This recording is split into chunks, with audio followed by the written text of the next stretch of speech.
In this video, I'll break down Real Madrid's 3-2 victory over Manchester City on Tuesday, February 11th, 2025 at the Etihad.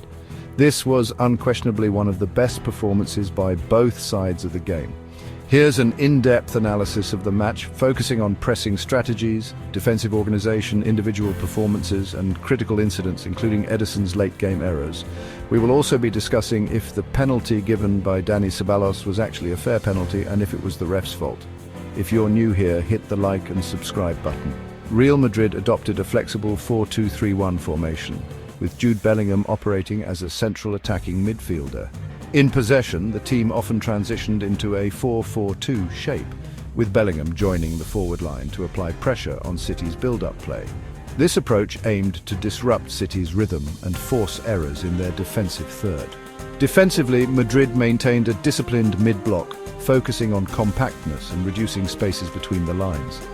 The double pivot of Eduardo Camavinga and Dani Ceballos provided a shield in front of the back line, effectively neutralizing City's attempts to penetrate through the center. The full-backs, Valverde and Ferland Mendy, engaged City's wingers early, preventing them from gaining momentum in wide areas.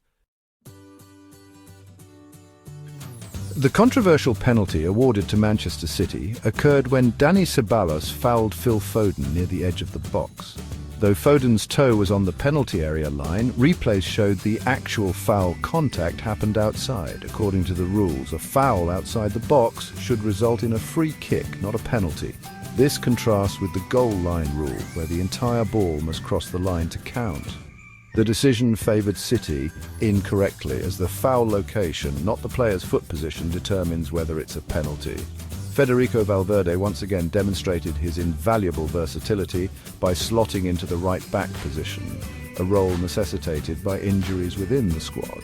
Despite being primarily a midfielder, Valverde adapted seamlessly to his defensive duties while still contributing to the attack. Defensively, Valverde was tasked with containing City's dynamic wingers, a challenge he met with determination and tactical awareness. Offensively, he provided width and support, delivering precise crosses and making overlapping runs that added a new dimension to Madrid's play. Jude Bellingham. Bellingham's versatility was on full display as he seamlessly transitioned between offensive and defensive duties. His late runs into the box culminated in the decisive goal during stoppage time, showcasing his tactical intelligence and timing. Kylian Mbappé. Positioned as the central striker, Mbappé's pace and movement constantly threatened City's high defensive line. This tactical shift ultimately swung the match in Real Madrid's favour. His equalising goal in the 60th minute, though unorthodox, demonstrated his opportunism and ability to capitalise on loose balls in the box. Brahim Diaz.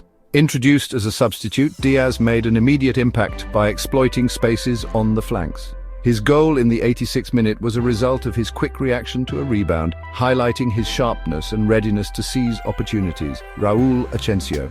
At just 21 years old, Raúl Asensio was thrust into the spotlight due to an injury crisis that left Real Madrid without several key defenders. Paired with midfielder Aurélien Tchouaméni in an improvised central defense, Asensio faced the daunting task of marking Erling Haaland, one of the most prolific strikers in the world. Asensio rose to the occasion, displaying composure and tactical intelligence beyond his years. He achieved a 94% pass accuracy, won all 4 of his ground duels, and contributed 2 tackles and 2 clearances. Notably, he executed a crucial last-man tackle, preventing a clear goal-scoring opportunity. Tactical adaptations. Carlo Ancelotti's decision to maintain an attacking lineup, even when a more conservative approach might have been expected, paid dividends. By keeping players like Vinicius, Mbappé, Bellingham and Rodrigo on the field, Madrid sustained offensive pressure, which eventually led to City's defensive lapses. This strategy not only showcased Madrid's attacking prowess, but also served as a form of defense by keeping City preoccupied with defensive responsibilities. Carlo Ancelotti's halftime tactical adjustments. Facing a 1-0 deficit at halftime due to Erling Haaland's 19th-minute goal, Carlo Ancelotti recognized the need for strategic changes to regain control. He instructed his team to increase the tempo and intensity of their play, focusing on exploiting the spaces behind City's advanced full-backs. This approach aimed to capitalize on the pace of Real's wingers and the creative prowess of their midfield. Ancelotti also emphasized the importance of pressing higher up the pitch to disrupt City's build-up play. This proactive pressing led to turnovers in dangerous areas, providing Real Madrid with opportunities to counter-attack swiftly.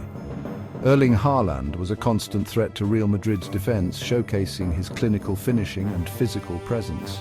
His first goal came in the 19th minute, where he connected with a cross from Josko Gvardiol, displaying excellent positioning and composure.